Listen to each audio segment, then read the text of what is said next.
Hello, lovely listeners. Welcome to Pleasant Hauntings. I'm Melissa.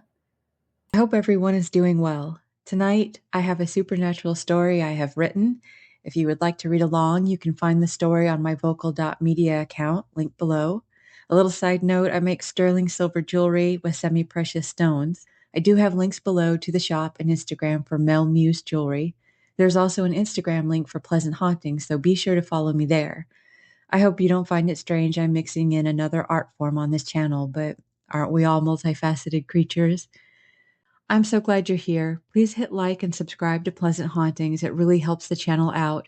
Leave a comment. I'd love to hear from you, and if you believe in the supernatural being my story is about. Now let's begin my latest paranormal story, The Cave. Sol and Mira slowly shuffled along the beach. The sand swallowed their toes until the ocean's luminescent water flowed over their feet, rendering them whole again in a lone, playful, tag you or it kind of way. I'm going to miss you when you leave for college, Sol remarked, breaking the silence between them. We have been best friends since we were 10, and nothing will change that. Not even the lure of the Blue Mermaid, yelled Mira as she ran into the crashing small waves of the ocean. The brilliant blue of the bioluminescent water burst into the air and away from Mira as she thrashed into the sea. Mira, stop, come on. Our grandparents swear by that legend. You're going too far. Sol paced back and forth, hands on his hips, trying to contain his frustration. The full moon beamed down on Mira, lighting a narrow, squiggly moving path on part of the ocean's surface. Mira was twirling around in circles, using her arms to spray this otherworldly luminescent blue into the moon's glow. Mira yelled to Sol, "Oh, come on. They did that to keep us from drowning when we were young. Get in here. It's amazing. Come on, let's dance. Let's dance." Sol shook his head no, but struggled to maintain the grin on his face. That was Mira, not afraid to live life on her terms, and brought Sol out of his protective shell more than once during their friendship. And Sol, well, more than once, he has bailed Mira out of trouble. "Mira, you're too far out. I can barely see you," yelled Sol, slightly panicked. "Marco!" "Oh my God," Sol mumbled to himself. He placed his hands on his hips and took the stance. Okay, I'm coming in." Mira knew not to push Sol once he took the "I am not playing around" posture. Sol was looking off to the right at the dark silhouettes of people staggering down the beach, singing loudly and off tune, obviously drunk. He heard a yelp from Mira. "Sol!" He rushed into the ocean, a trail of electric blue swirl following him. He stopped knee-deep in the water, looking intently. Mira was silent and nowhere to be seen. "Sol, it's got me! Sol, help!" Mira was frantically fighting. She was further out, much farther out to the right. A blood-curdling scream dashed across the surface of the ocean. Mira thrashed in the water as Sol dove in and swam towards her. A man from the group on the beach also swam out to help. Sol and the man reached each other and struggled to wade in place as small waves thrashed at them in an attempt to push them back to shore. The silence of Mira's voice was unbearable for Sol. The ocean seemed thunderously louder and darker. The shimmers seen on the surface of the water seemed to be fading. Sol called out to Mira several times, but there was no response. Sol tried to swim further into the ocean, but the man stopped him, explaining, "We need to call the Coast Guard." Sol's stomach turned, feeling sick and panicked. He knew the man was right. As they swam back towards the shore, a mournful, high-pitched sound intertwined with a terrifying scream echoed across the ocean. Both men stopped swimming and looked around, uncertain where the sounds came from. Brilliant electric blue ripples rushed past them as the rest of the sea fell into darkness. Mira came to, choking and spitting up salty water. Shaking uncontrollably, she attempted to sit up and look around in awe at the deep royal blue strings of light hanging from the cave's ceiling. Millions of glowworms spread over the rugged stones of the cave. Little gleaming blue speckles were scattered about the floor. She sat up to see a wide circle of ocean water near her feet.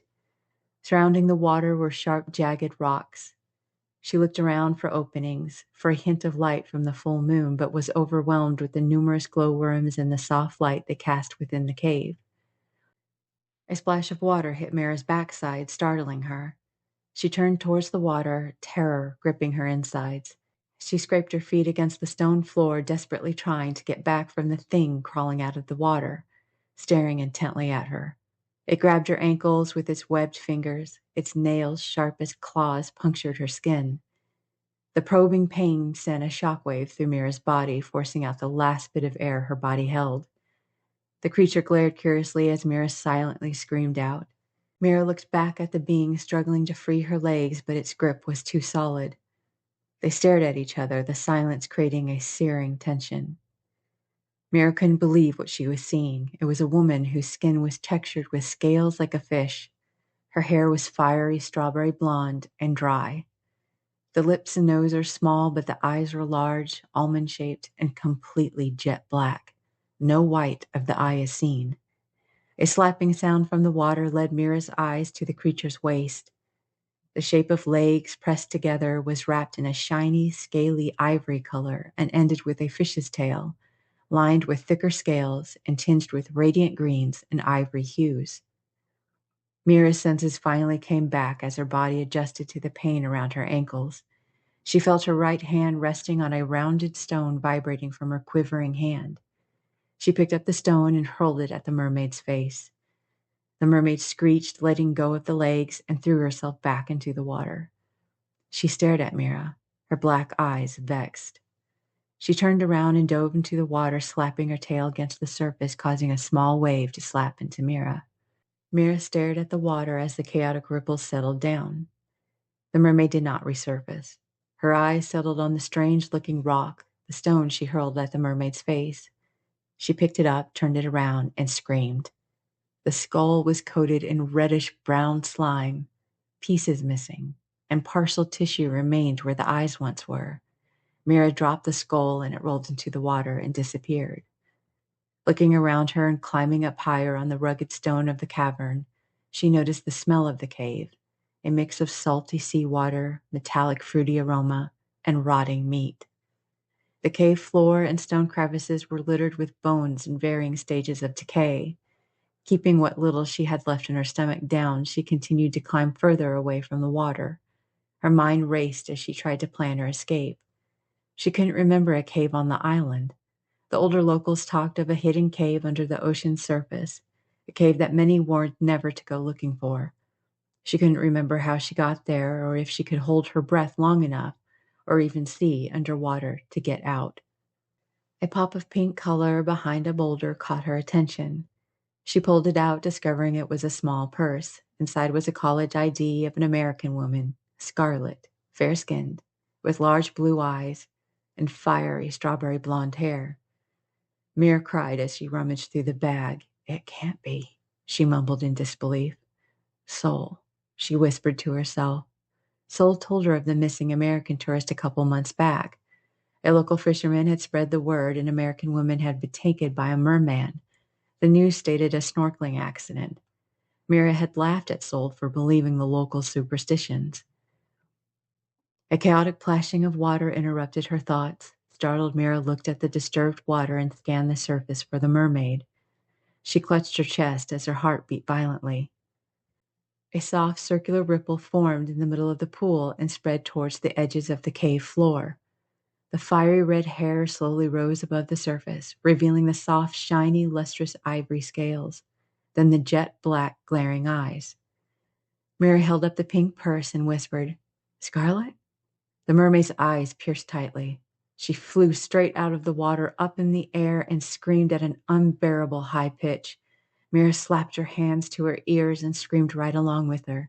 Distraught and breathing heavily, she opened her eyes and saw that the mermaid was gone. She continued to crawl and slip over the stones of the cave, hoping to find an opening.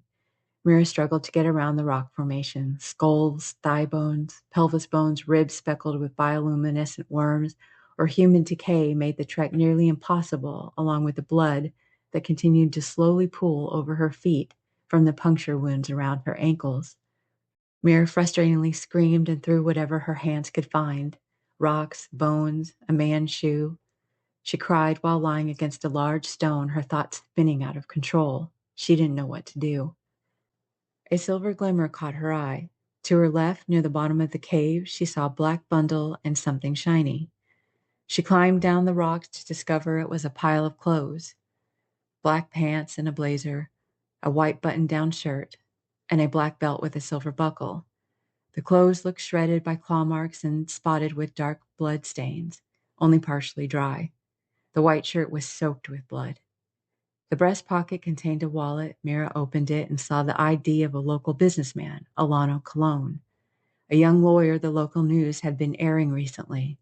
He had gone missing from a beachside restaurant after celebrating partner at a law firm. Coworkers feared he had drowned. Mira looked around at his belongings. The rocks were smeared in blood with fragments of stank skin and shimmering taupe scales.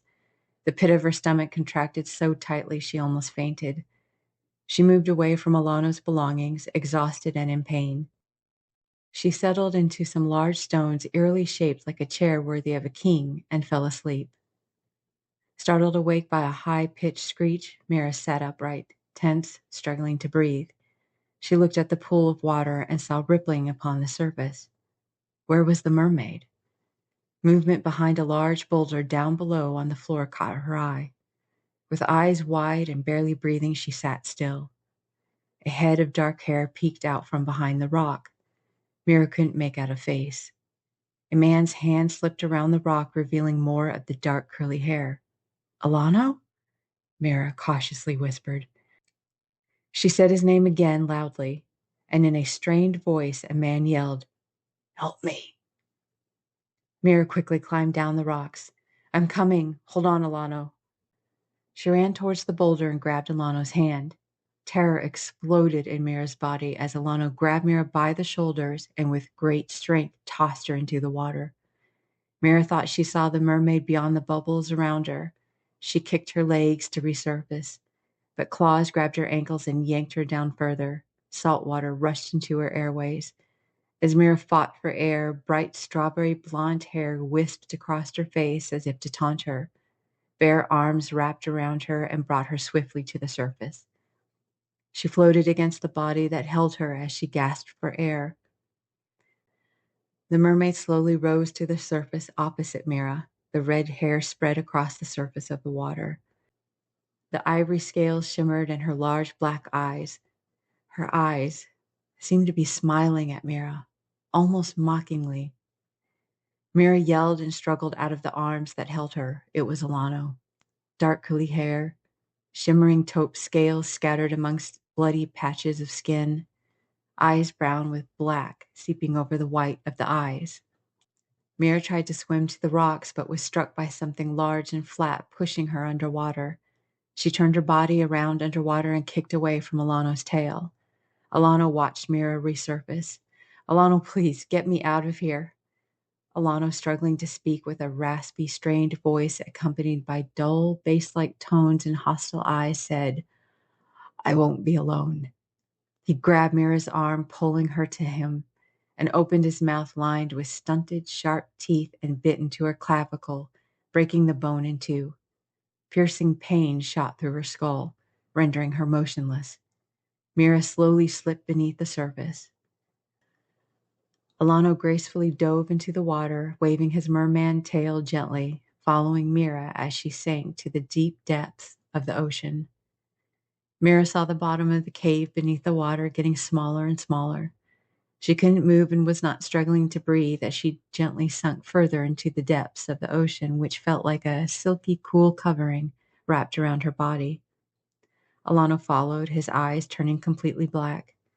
Darkness surrounded Mira. She could not discern whether her eyes had gone black too, or she was near the ocean floor. A memory of her and Saul picking up snails when they were 10 filled her mind. Her heart ached as she remembered how they would find snails on the sidewalk and place them in the grass to keep them safe from being stepped on by people passing by.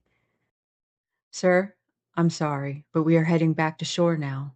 We will try again tomorrow." Saul nodded in agreement with the Coast Guard and gazed at the boat's floor. The vessel's engine roared over the noise of the choppy waves it created. Saul turned his head towards the sunset, puzzled by an unfamiliar sound. He heard it again. He walked to the back of the boat and watched the sunset. A hauntingly pleasant sound called in the distance, almost like a siren's call. His gaze fell to the surface of the ocean. He glanced over the gold shimmers cast by the sun, dancing upon the watery surface, looking for the source of the song. Something emerged out of the water just a few feet from the boat. It seemed to be following at a swift speed. Just a couple of feet away from the vessel, she emerged. Soul's stomach turned as black flowing hair, mesmerizing green eyes, patches of skin and glistening scales came into view. It was Mira. Grief overcame Saul. They held each other's gaze, saying all they needed to without words. Mira's eyes were bright, smiling, as she turned away from Saul and dove back into the ocean.